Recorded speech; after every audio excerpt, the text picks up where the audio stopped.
Ecocha exclusively represents specialty Taiwan tea with over 25 years of immersion in the Taiwanese tea industry and tea culture. And today we are here tasting our recently harvested fall crop of Alishan High Mountain Jin Xuan Oolong tea in comparison with the spring crop from the same farm. So on my left we have the spring harvest of Alishan High Mountain Jin Xuan Oolong, and on my right is the recent fall harvest. I brewed 9 grams of tea leaves in a 150 milliliter tea judging cup for 1 minute and 10 seconds for the first brew, and then for 1 minute on the second brew. I kind of pushed up the brewing time a little bit because these cups, with High Mountain tightly rolled leaves, they don't really open up fully with a minute. By the time you get the water in there, you press the timer, it brews for maybe 50 seconds. So anyway, 70 seconds on the first brew, 60 seconds on the second brew. Let's have a whiff of the spring tea.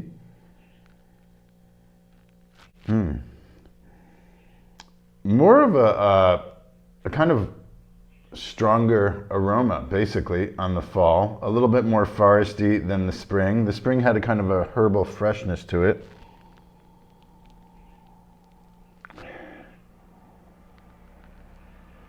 This has a little bit of forestiness with that faint butteriness.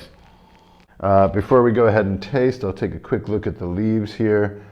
Some pretty mature leaves in the spring batch, and I noticed that when I was putting the dried leaves in the dish here too. A little bit larger nuggets.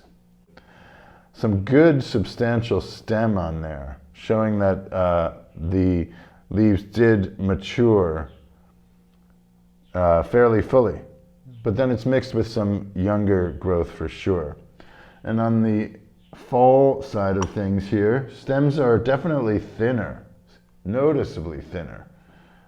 Yeah, I would say younger for sure. So this was picked a little bit less mature, but it's not as fast growth as summer. One way you can detect that is to see how much space is between the leaves on the stem. If there's a lot of stem space, they're really shooting up as fast as possible. And that typically is when it's the first growth after a pruning. So the tea trees are kind of forced to create new vegetation to get that photosynthesis going back in gear, basically. So this is the second season. I believe this this plot of tea was pruned after spring, so it had gone through a summer growth, and then this is the fall growth.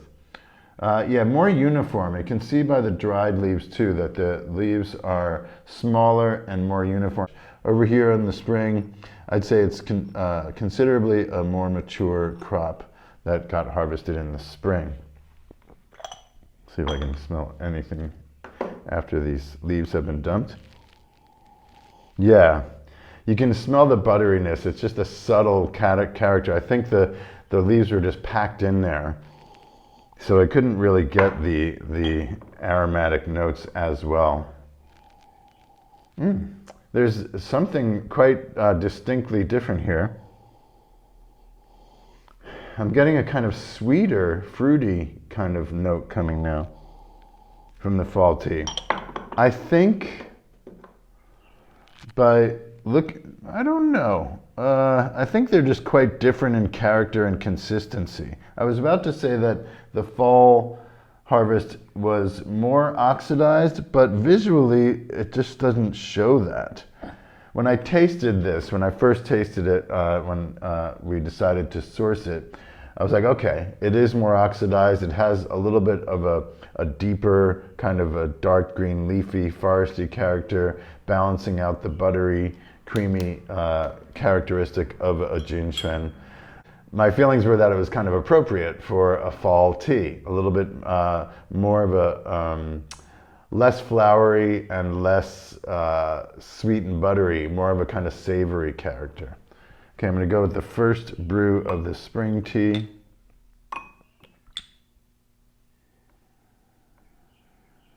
More butteriness again coming off the spoon.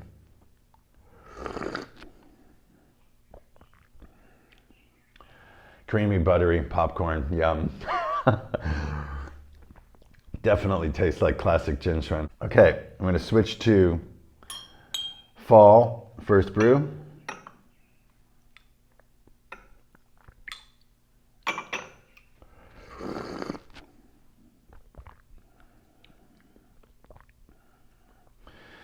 More mild in its flavor. Definitely a buttery character there, but mellower.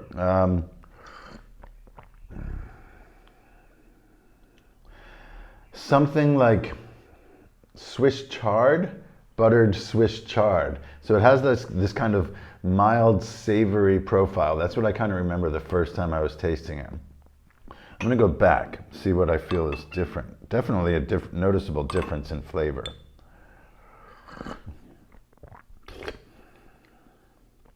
This is simply, the spring is simply lighter. The water or the soup seems a little bit thinner, but it's got a little more freshness, liveliness in it, kind of floral. Yeah, I would say flowery, buttery for the spring.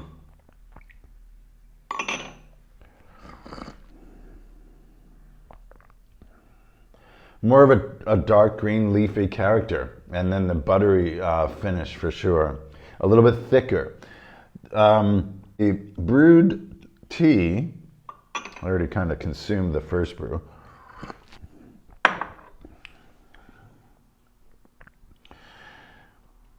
It looks quite nice. It's quite transparent and limpid, that kind of luminescent quality. It's not murky, which indicates that there was moisture remaining in the tea. So I think it's dried quite well. Go to the second brew. This went for 60 seconds on the second brew.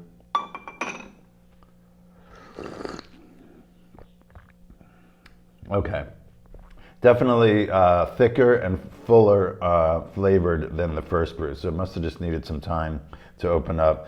Yeah, that thin factor that I tasted here in the first brew is getting filled out in the second brew.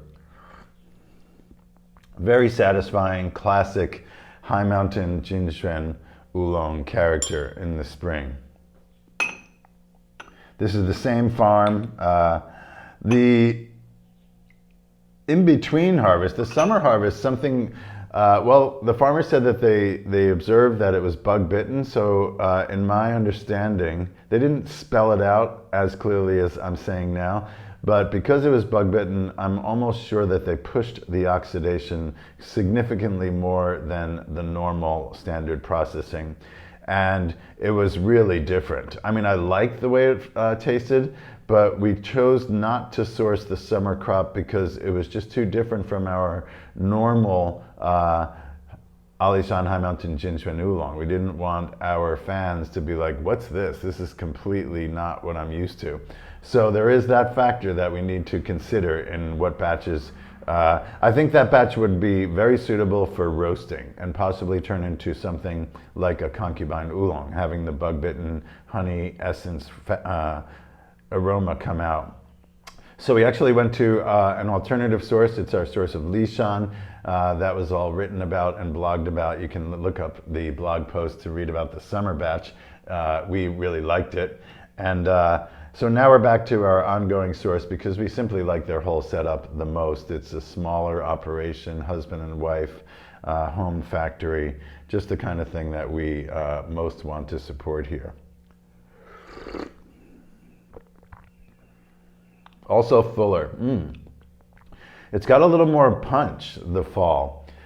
It's the beginning of astringency for sure.